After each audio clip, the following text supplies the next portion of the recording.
Avant d'ouvrir la parole du Seigneur, je voudrais poser une question à tous ceux qui sont là. Qui a besoin d'un miracle dans sa vie? Il y a des gens qui ne lèvent pas leurs mains. Besoin d'un miracle? Lève ta main. Le miracle est en Jésus. Amen. On va ouvrir la parole du Seigneur et on va simplement lire un texte dans les évangiles et dans l'évangile de Marc. Moi, j'aime beaucoup l'évangile de Marc. Marc chapitre 10, versets 46 à 53. Il nous est dit ceci, il est parlé du groupe qui était autour de Jésus, qui était près de Jésus, qui dormait avec Jésus, qui mangeait avec Jésus, qui voyageait avec Jésus. C'était son équipe. Est-ce que tu fais partie de l'équipe de Jésus? Il est dit que ceci, ils arrivèrent à Jéricho. Et lorsque Jésus en sortit avec ses disciples et une assez grande foule, le fils de Timée, Bartimée, mendiant, aveugle, était assis au bord du chemin. Il entendit que c'était Jésus de Nazareth et il se mit à crier « Fils de David, Jésus, aie pitié de moi !» Plusieurs le reprenaient pour le faire taire. Mais il criait beaucoup plus fort « Fils de David, aie pitié de moi !» Jésus s'arrêta et dit « Appelez-le ». Ils appelèrent l'aveugle en lui disant « Prends courage, lève-toi, il t'appelle ». Le verset 50 est intéressant. L'aveugle jeta son manteau et se levant d'un bond, vint vers Jésus. Jésus, prenant la parole, lui dit « Que veux-tu que je te fasse ?» Rabouni, ça veut dire maître, lui répondit l'aveugle, « Que je recouvre la vue. » Et Jésus lui dit « Va, ta foi t'a sauvé. » Aussitôt, il recouvra la vue et suivit Jésus dans le chemin. Amen. Il y a une pensée qui me vient tout de suite et je pense qu'elle vient du Saint-Esprit. Quand Jésus lui dit « Va, ta foi t'a sauvé », c'est qu'il a reconnu que Jésus était le faiseur de miracles. Il a reconnu que Jésus était l'indispensable dans sa vie. Il a reconnu que Jésus était sa solution. Et la Bible nous dit « Aussitôt, il recouvra la vue et suivit Jésus dans le chemin ». Le récit que nous venons de lire, eh bien, on découvre des détails qui révèlent la situation et la condition désespérée de tous ceux qui sont au bord du chemin, attendant un miracle inespéré. Vous avez levé votre main pour un miracle, certains n'ont pas levé leur main, peu importe. Mais je suis sûr ici que chaque personne, sans aucune exception, a besoin d'un miracle. On a besoin de voir le surnaturel se manifester dans notre vie, dans notre famille, là où nous vivons. Et spécialement le surnaturel agir aussi dans notre pays de France. Mais nous découvrons aussi la condition unique, je dis bien unique et indispensable pour obtenir le miracle. Cet homme est le fils de Timée. Timée qui veut dire hautement estimé. Il n'y a pas de jeu de mots, mais c'est vraiment la définition. Ce papa était hautement estimé. Et voilà que son fils, lui, était aveugle. Et en plus, il était mendiant. Nous sommes dans un concept inhabituel. Un homme, un papa hautement estimé, reconnu avec une popularité, et un fils mendiant, à cause certainement de sa cécité, il est aveugle. Quel contraste entre ce papa et ce fils. Ce papa éloigné de son fils, puisqu'il n'est pas là, et ce fils dans la rue, au bord du chemin, demandant l'aumône, de quoi se nourrir. Mais ne faisons pas le procès du papa ou d'un fils qui a peut-être refusé l'aide paternelle. Ce qui nous importe, c'est ce que révèle l'évangile de Marc et sur quoi je voudrais attirer votre attention. Peut-être vous n'êtes pas aveugle physiquement, mais combien dans notre monde aujourd'hui sont aveugles spirituellement, aveugles sur leur situation, aveugles aussi sur ce que Dieu voudrait pour leur vie. Et pourtant, ils sont aveugles dans le monde et ils refusent de voir, mais aussi d'entendre la vérité. La Bible nous dit que tout homme est pécheur, tout homme est loin de Dieu, tout homme a un voile sur ses yeux pour l'empêcher de découvrir l'amour et la passion de Dieu concernant les désespérés du chemin. Tu es peut-être sur un chemin de désespoir, un chemin de tristesse. Eh bien, j'aimerais te dire que Dieu, il t'aime. La passion de Dieu, c'est une passion miraculeuse. L'amour de Dieu envers toi ne tient pas compte de ton passé ou de ta situation morale actuelle, ou même de ton état de péché, de révolte, de colère, de contrariété, de mécontentement. Dieu t'aime et rien dans ce monde ne pourra empêcher Dieu de t'aimer. Moi, ça me fait plaisir. Ça me fait tellement plaisir que peu importe la situation physique que je suis, ma femme continue à m'aimer. Elle n'a pas le choix. Mais Dieu nous aime. Et c'est un amour inconditionnel.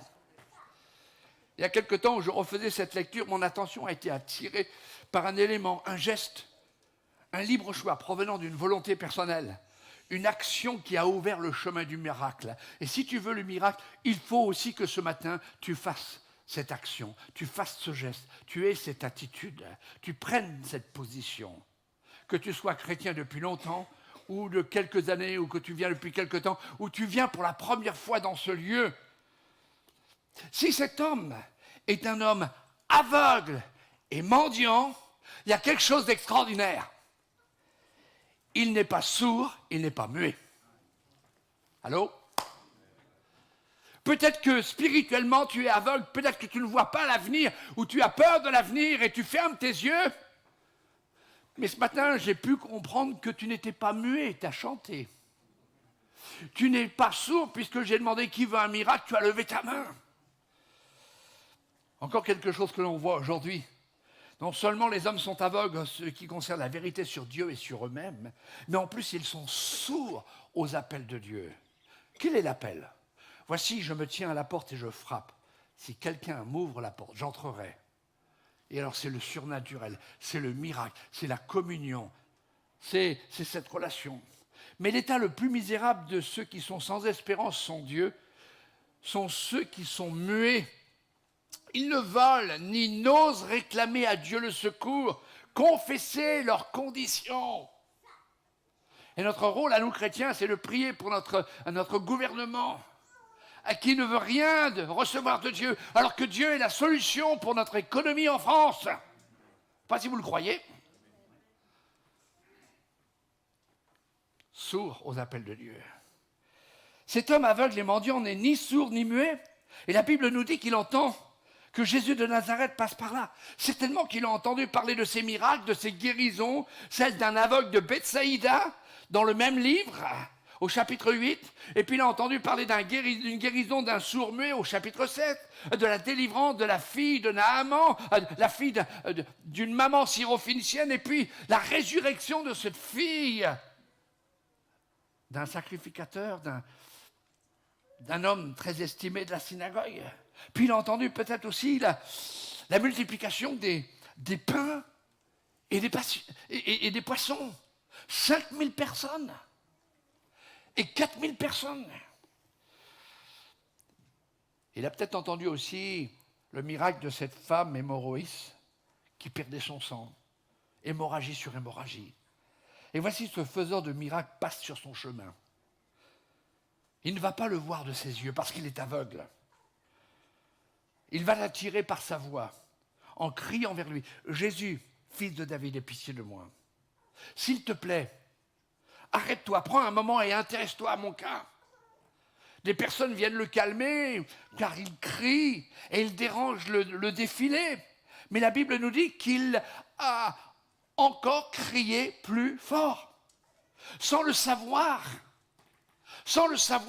Bartimée est en train de pratiquer l'enseignement que Jésus est venu donner à ce monde. Demandez et vous frappez et l'on vous cherchez et vous. Mais dans cette version, il est dit demandez et ne cessez de jamais de demander jusqu'à ce que vous receviez. Alors cet homme crie encore plus fort, il ne se laisse pas arrêter. Et la première partie du miracle est intéressante. Elle est vitale pour cet homme. C'est la promesse que Dieu fait dans son livre. Et laissez-moi vous dire, mes chers amis, mes frères et sœurs, et vous qui êtes là peut-être pour l'une des premières fois, toutes les promesses que Dieu a faites dans son livre, si vous y croyez, elles vont s'accomplir. Quand un malheureux crie, il n'est pas sourd.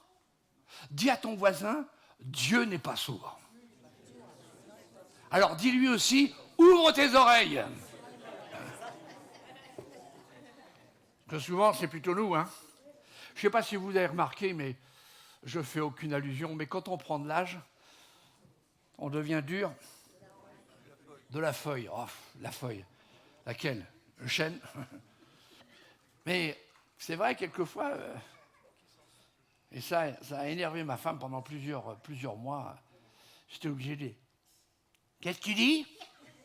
Puis un jour, elle en a eu marre. Elle a dit, c'est le plombier. Qu'est-ce que tu dis? Elle m'a dit, il faut que tu ailles voir quelqu'un alors. C'était merveilleux, ils m'ont installé, ils m'ont greffé une sonorisation en hi-fi. J'ai le canal droit, le canal gauche. C'est extraordinaire. Et je peux vous entendre. Même si vous êtes en train de mâchouiller un chewing-gum, je vous entends. J'entends vos mandibules. Mais ce qui est extraordinaire, c'est que il faut que vous sachiez, Dieu entend même le cri que vous ne poussez pas, mais qui sort de l'intérieur. Quand un malheureux crie, l'Éternel entend. Et il a crié encore plus fort. Et Jésus a entendu cet homme et il s'est arrêté. Puis il a dit, appelez-le. Ça, c'est la première partie du miracle. La deuxième partie du miracle, c'est Dieu ne rejette personne, peu importe la situation, la condition. Jésus, le Fils de l'homme, est venu chercher et sauver ceux qui étaient perdus. J'aimerais vous dire que Jésus n'est pas venu pour les bien portants. Jésus n'est pas venu pour ceux qui n'ont pas besoin de Dieu. Il n'est pas venu pour ceux qui se sentent justes. La Bible nous dit que notre vêtement, que nous pensons être un vêtement de justice, c'est un vêtement souillé. Et la Bible nous dit que c'était sa réputation. On faisait de Jésus une réputation qu'il passait trop de temps avec les gens de mauvaise vie. Moi, je bénis le Seigneur de ce que j'ai été un homme de mauvaise vie. Parce qu'il m'a rencontré, il a changé ma vie. Il passait son temps avec ces gens, avec les buveurs, avec les publicains. Et même jusqu'au dernier souffle de sa vie sur le mont Golgotha, il a passé sa vie, ses dernières heures. Où ça? Avec qui? Entre deux brigands, deux criminels, dont l'un est rentré dans le ciel. Aujourd'hui, tu seras avec moi dans le paradis. Mais je voudrais attirer, dans cette dernière partie du message, la troisième partie du miracle. Celle-ci appartient à l'aveugle. Et elle appartient à tous ceux qui ont besoin d'un miracle. Et c'est là que le Saint-Esprit a attiré mon attention dernièrement en lisant, et plus je relis ce texte, plus je veux l'approfondir, mais je ne vais pas l'approfondir avec vous, je vais simplement relever ce qui a attiré mon attention. La Bible dit que quand l'aveugle entend ces paroles, Jésus t'appelle, lève-toi, prends courage. C'est ce qu'il est en train de dire à chacun. Jésus t'appelle ce matin, prends courage, mais lève-toi, va vers Jésus. Ces deux expressions, ces trois expressions, Jésus t'appelle, lève-toi, prends courage, vont déclencher et déclenchent une force et une foi incroyable pour un aveugle. Je prie de tout mon cœur que tous ceux qui sont là ce matin prennent conscience que Dieu les appelle, que Dieu veut les bénir, que Dieu veut les sauver, que Dieu veut changer leur vie.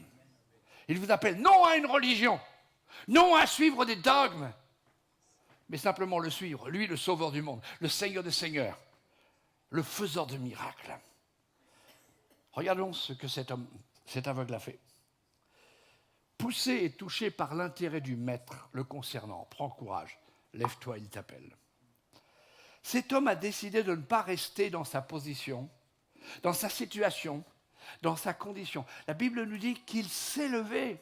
C'est ce que nous faisons souvent lors de nos cultes ou même lors de messages d'évangélisation. Nous demandons ceux qui veulent vraiment recevoir le miracle, recevoir le faiseur de miracle, de se lever à leur place.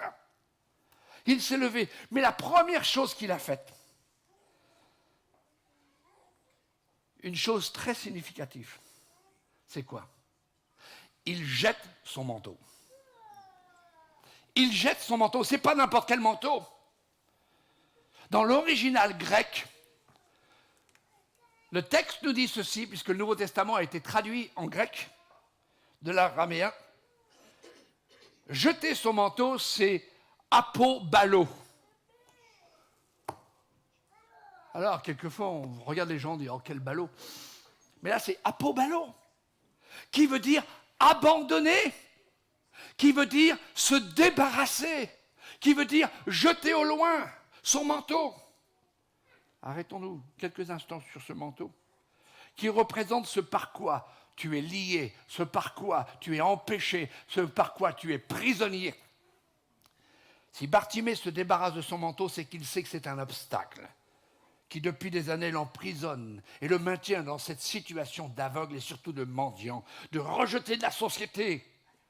Es-tu prêt toi aussi à te débarrasser de ce manteau qui t'empêche de vivre la vie que Dieu t'offre au travers de Jésus? C'est un manteau de mendiant. Il doit dépendre des autres. Et Dieu, ce matin, ne veut plus que tu dépendes des autres, que tu ne dépendes plus de tes propres ressources personnelles, que tu ne dépendes plus de ce monde. Il veut que tu dépendes de lui. Mais pour cela, il faut que tu jettes ce manteau. Manteau aussi de la dévalorisation. Mauvaise estime de soi.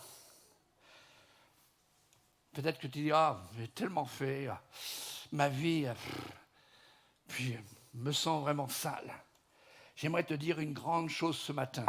Elle est dans la parole de Dieu. Tu as de la valeur aux yeux de Dieu.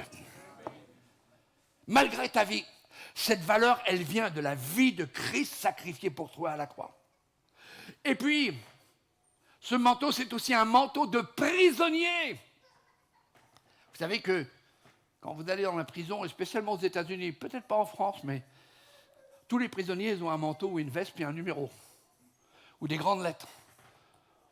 Au cas où ils se carapassent, s'en vont, on puisse les reconnaître. Mais lui, il est prisonnier. Eh bien, il se débarrasse de ce manteau. Manteau de prisonnier qui est un manteau de la honte. Car Jésus est venu pour effacer notre honte. Il a pris notre honte sur la croix. Il a pris notre châtiment. Il a pris notre péché. C'est aussi un manteau de désespoir. Il est rejeté. Timée, ce papa estimé, l'a peut-être rejeté, sa famille l'a rejeté. Peut-être à cause des actes qu'il a commis. Mais il va jeter ce manteau de désespoir. Puis un autre manteau.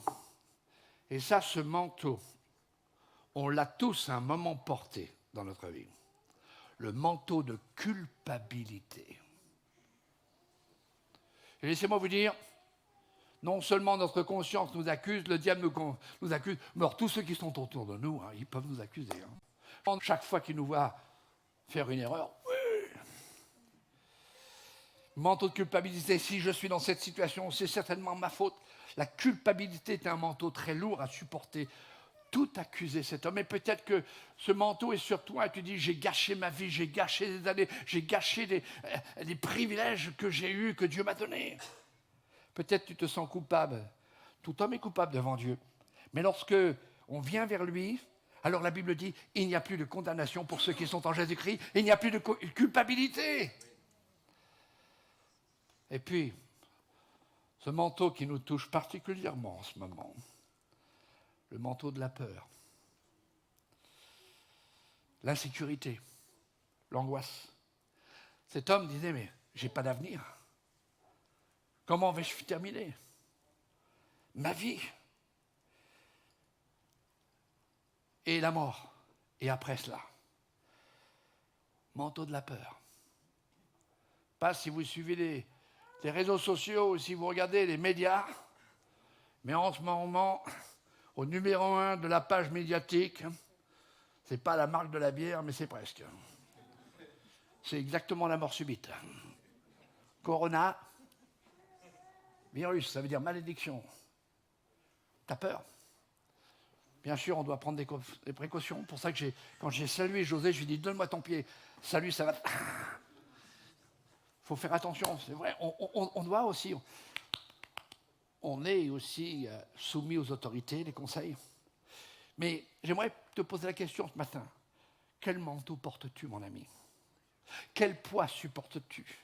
Est-ce que c'est un manteau d'injustice, un manteau de colère ou un manteau de solitude? Non. Il a décidé, il jette son manteau parce que Jésus l'appelle. Il l'appelle pour vivre une communion réelle, une relation personnelle avec le Messie, le roi des rois. Il l'invite à manger à sa table, les mets de bénédiction. Peut-être ce matin, c'est un manteau de dépression ou peut-être d'instabilité psychique. Jette ce manteau ce matin par la foi.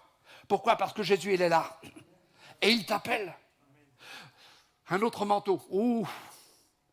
Manteau du fatalisme. Vous connaissez ça? Inch'Allah. Comme dirait Pharaon, que cela soit écrit, accompli. Wow. Ça devait arriver. Non. Il a rejeté le manteau du fatalisme qui lui disait, mais qu'est-ce que cet homme de Nazareth peut apporter de bon? Oh, ça, c'est un écho de l'ancien, des premiers livres du Nouveau Testament. Je suis né comme cela. Je suis devenu comme cela.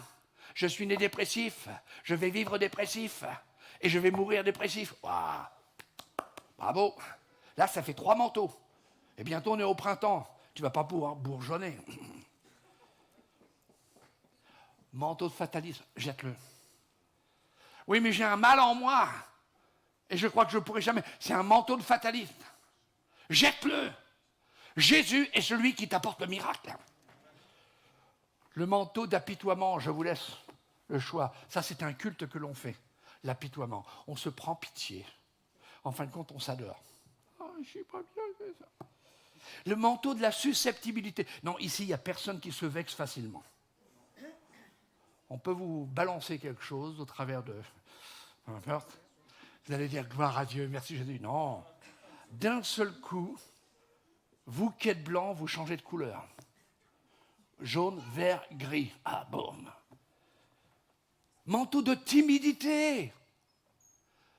Dieu ne nous a pas donné un esprit de timidité, mais un esprit de courage, de force, de hardiesse. Manteau de vengeance, d'amertume, de mécontentement, manteau d'ingratitude. Oh, je termine pour un des plus beaux, des plus gros, le manteau de la religion. Ah non, nous, pasteurs, on est évangéliques, on n'a pas de religion. Ah ouais? Alors, mets à côté de la religion, manteau de la tradition. J'aimerais te dire, la tradition, elle tue. Ah oui, mais dans notre temps, on faisait comme ça dans l'église. On faisait comme ça, on chantait ceci. Ah ouais? Eh bien, la tradition empêche l'église d'aller là où Dieu veut. Alors, moi, vous savez ce que je fais avec la tradition? Je la jette. N'inquiétez pas, ma femme s'est bien repassée. Je jette le manteau de la tradition. Ah oui, puis en plus, c'est un beau costume alors. Mais vous direz, non, je ne suis pas traditionnaliste. Je peux vous poser 3 questions, vous n'allez pas répondre comme moi. Est-ce qu'on est obligé, dans une rencontre, de commencer par un chant lent ou un chant rapide? Si tu dis, il faut commencer par un chant lent, pour l'adoration, c'est tradition. Si tu dis, non, il faut absolument. Quand tu dis, il faut absolument, tu es dans la tradition. Mais si tu dis, Saint-Esprit dirige la réunion, la tradition, tu l'as balancée. J'arrête là-dessus, ça sera un autre sujet. Manteau de la souffrance, manteau du mensonge. Moi, j'en avais un gros manteau de mensonge. Manteau de la tricherie, manteau des vieilles habitudes, manteau de la violence, manteau de la mort, alors que Jésus t'appelle et il est le prince de la vie. Cet homme jette au loin. Et la Bible est très claire. En allant vers Jésus, écoutez bien, en allant vers Jésus, il n'est pas revenu en arrière pour prendre son manteau et prendre son écuelle de mendiant. Ce matin, je voudrais faire cet appel. Et je suis sûr que chacun ici a au moins un manteau. Vous en avez plusieurs? N'oubliez pas, on a la banque vestimentaire. Mais on veut des manteaux propres. Mais on a chacun un manteau. Est-ce que tu es prêt à jeter ton manteau pour aller vers Jésus et être libéré? Et la Bible nous dit quelque chose d'extraordinaire. Il jeta son manteau, il alla vers Jésus. Jésus lui dit, ta foi t'a sauvé d'un bond. C'est impensable. On a notre sœur Le Codé qui est aveugle à cause d'une maladie, aveugle depuis des années. J'ai jamais vu ma sœur sortir de l'église en sautant toutes les marches. Un aveugle, on fait attention, il fait attention. Normalement, il y a une canne blanche avec, je crois, une sensibilité dans la canne. Et nous, on a même mis des choses pour que les gens puissent savoir qu'il y a une marche en haut et en bas. Mais la Bible nous dit, il se leva d'un bond. Waouh! Ah, mon dos, non. Il se leva d'un bond. Et la Bible ne dit pas qu'ils le conduisirent vers Jésus. Il alla vers Jésus. Laissez-moi vous dire, un aveugle, ça voit par ses oreilles, par aussi son sens, son odorat. Quelquefois, je vais voir ma sœur Le Codé et puis je fais une autre voix pour voir si elle me reconnaît. Elle me reconnaît par ma façon de respirer, puis aussi quelquefois par mon parfum, le bon. Mais il est allé vers Jésus, il a entendu. Jésus l'appelle. Et ce qui est merveilleux, la Bible nous dit, il recouvra la vue. Il fut délivré de tout ce qu'il bloquait dans sa vie. Il fut délivré. Et la Bible termine ce message. Et je termine ce message. Et il suivit Jésus dans le chemin. Il avait les yeux ouverts. Es-tu prêt à jeter son manteau ce matin? Ton manteau. Ton manteau peut-être de rancœur. Peu importe, je ne reviens pas sur tous ces messages. Sur tous ces points. Mais pendant que tu es là, que tu écoutes, Jésus est au milieu et il t'appelle. Vas-tu être la première personne qui se lève à sa place en disant « Je lève mon manteau ». Manteau de religion, manteau de tradition, manteau peut-être d'amertume, de vengeance. Qui veut se lever ce matin pour dire « Je veux vraiment être libéré et suivre Jésus dans le chemin ». Faites-le dans un esprit d'adoration. Peut-être que tu as pris de l'âge et que peut-être aussi dans ta santé, des problèmes de... Eh bien, jette ton manteau de vieillesse. Et il a dit qu'il nous rajeunirait comme l'aigle. Il va te donner une nouvelle jeunesse. Lève-toi et en signe de te lever devant Jésus. Tu dis, je jette mes manteaux. Je jette tout ce qui m'empêche de te suivre. Commence à le dire, Seigneur, je jette mon manteau ce matin. Et je veux devenir réellement ton disciple. Te suivre dans le chemin, dans ton chemin. Non pas dans mon chemin. Si c'est la maladie, jette le manteau de la maladie. Il est le grand docteur. Il est le grand physicien. Il est celui qui peut t'opérer. Seigneur, je veux bénir cette assemblée ce matin. Et je veux te prier que réellement, tous ceux qui se sont levés puissent repartir avec un soulagement, libérés. Leurs yeux sont ouverts. Ils sont absolument libérés, dégagés de toute lourdeur. Seigneur, tu ne nous as pas sauvés pour que nous puissions traîner des boulets derrière nous. Et nous ne voulons pas être non plus des boulets pour l'Église qui veut avancer, qui veut entrer dans le royaume de la puissance, dans le royaume d'une nouvelle dimension. Parce que le monde est perdu et nous devons gagner le monde. Seigneur, merci de ce que tu nous libères. Peut-être c'est aussi un manteau où tu as des difficultés à prendre une décision, la bonne décision. Peut-être c'est de suivre Jésus et d'obéir à Jésus dans tout ce que tu fais. Peut-être ta vie n'est pas encore en accord avec le Seigneur. Jette ce manteau et décide maintenant. Peut-être que tu l'as décidé. Et j'aimerais dire à tous ceux qui se sont levés et à tous ceux peut-être qui sont assis, mais parce que, disons, ils sont fatigués. Vous jetez votre manteau et Jésus vous donne son manteau. Jésus vous donne son onction. Jésus vous donne ce manteau de justice. Merci Seigneur pour cette assemblée. Je lève mes mains et je veux vraiment les bénir. Que les pans de ton manteau remplissent le temple que nous sommes et que la gloire de Jésus se manifeste. À ton nom soit seule la gloire, Jésus. Amen. Et tout le peuple de Dieu dit Amen. Si vous avez besoin de prière, à la fin de cette rencontre, il y aura des hommes et des femmes là-bas au fond. Et ils pourront prier pour vous, tout en gardant aussi cette sécurité d'hygiène. Parce que nous croyons aussi que nous sommes couverts du sang de Jésus. Amen.